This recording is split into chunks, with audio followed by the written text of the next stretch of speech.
Shalom, shalom, shalom. Selamat pagi masyarakat iman yang dikasihi Tuhan. Hari ini kita bersyukur bahwa Tuhan senantiasa menjadi penyedia, Jehovah Jireh, Allah yang provide, Allah yang menyediakan. Dan kita percaya termasuk Tuhan yang memberi pengampunan untuk setiap hal yang rasanya kita merasa banyak kegagalan dan banyak dosa-dosa yang sengaja dan tidak sengaja kita lakukan. Mari sama-sama kita awali dengan pujikan PKJ 43, PKJ 43, Tuhan kami berlumuran dosa. PKJ 43.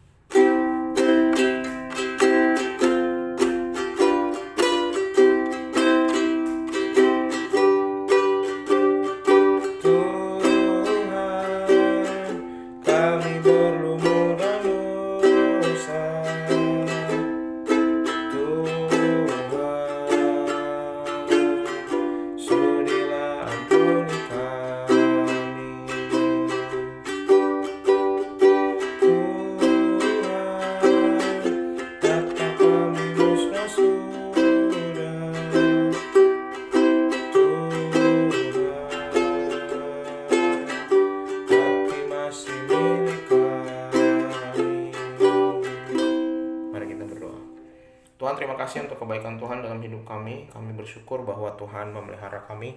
Sebentar kami akan bersama-sama memahami firman-Mu, membuka kami, dan terlebih dapat melakukannya dalam hidup sehari-hari. Kami serahkan dalam nama-Mu kami berdoa. Amin. Bapak Ibu Saudara, bersama-sama kita buka Mazmur 25 ayat 16 sampai 22. Mazmur 25 ayat 16 sampai 22.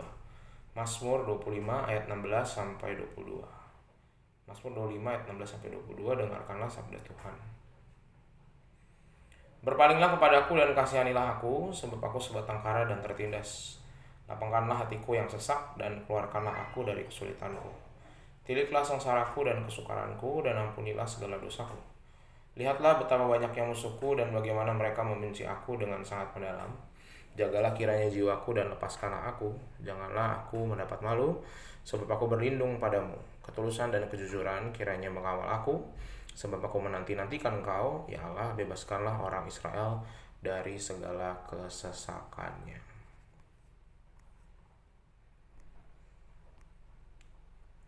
Bapak Saudara yang dikasihi oleh Tuhan, ada pepatah mengatakan sudah jatuh tertimpa tangga. Itu berarti kita pernah melihat orang ataupun kita mengalami musibah demi musibah datang silih berganti bahkan sebelum musibahnya selesai gitu. Dan seperti itulah juga yang terjadi pada Daud. Dalam Mazmur ini Bapak Ibu Saudara, Daud berhadapan dengan orang-orang yang sangat-sangat tidak suka kepadanya. Dan kalau dia dibenci, otomatis kan tidak ada yang berpihak padanya, sehingga perjuangan yang sendiri itu bukanlah perjuangan yang mudah. Sekalipun Daud mampu dan dia disertai Tuhan, tapi ketika tidak ada orang lain yang bisa diandalkan, tidak ada orang lain yang bisa diajak teman berbicara dan bisa dipercaya, maka dia berada di posisi yang sangat terdesak, sengsara, dan penuh dengan kesukaran. Nah, Bapak Ibu Saudara, kalau kita mengalami seperti apa yang dialami Daud, mungkin kita udah putus asa gitu ya, udah mengeluh, ataupun mungkin kita pernah di masa-masa seperti itu, dan akhirnya kalau enggak kita putus asa, kita jadi pahit dan membenci dunia gitu. Bahkan kita marah sama Tuhan. Tetapi yang menarik Bapak Ibu Saudara, Daud tidak merespon seperti itu. Dia tidak memilih untuk menutupi dunia, dia tidak memilih untuk jadi pesimis, tapi dia memilih dengan cara berdoa. Tetap percaya bahwa Tuhan ada di tengah-tengah kesukarannya, dan kita bisa lihat bagaimana cara Daud itu mempercayakan seluruh hidupnya kepada Tuhan. Dikatakan, ku angkat jiwaku kepadamu, ku nanti-nantikan engkau sepanjang hari, mataku terarah kepadamu, aku berlindung kepadamu. Jadi Daud belajar untuk tidak negative thinking, tidak membiarkan penderitaan dan masalah itu menguasai hatinya, tetapi dia biarkan hatinya terbuka dengan penuh pengharapan bahwa Kristus, bahwa Allah akan datang dan menolongnya. Nah, kenapa Daud bisa tetap percaya di masa sukar? Karena dia mengenal Allahnya.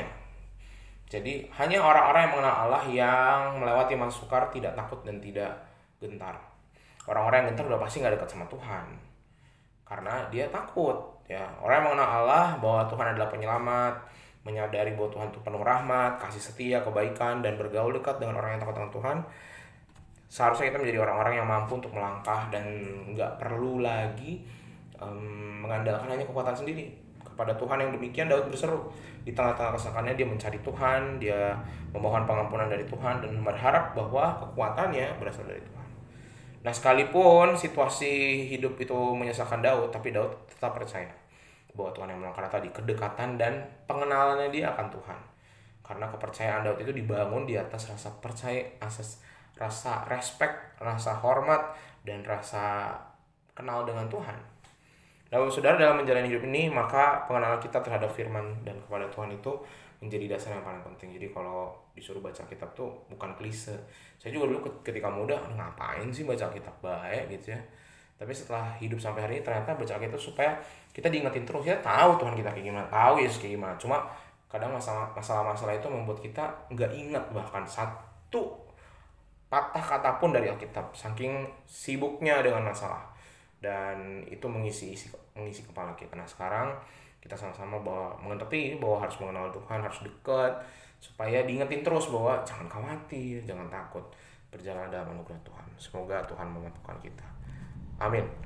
Mari kita berdoa. Tuhan, terima kasih, kami dari firman Tuhan ini belajar lagi untuk punya pengenalan yang baik dengan Tuhan, dan melalui Raja Daud kami pun jadi belajar melihat bahwa seringkali kami sibuk dengan pergumulan dan tantangan kami, sampai lupa untuk selalu menaruh segala kehidupan dan pengharapan kami sama Tuhan. Sebentar kami mau jalani hari ini, Tuhan mampukan kami, dan kami serahkan dalam nama-Mu kami berdoa.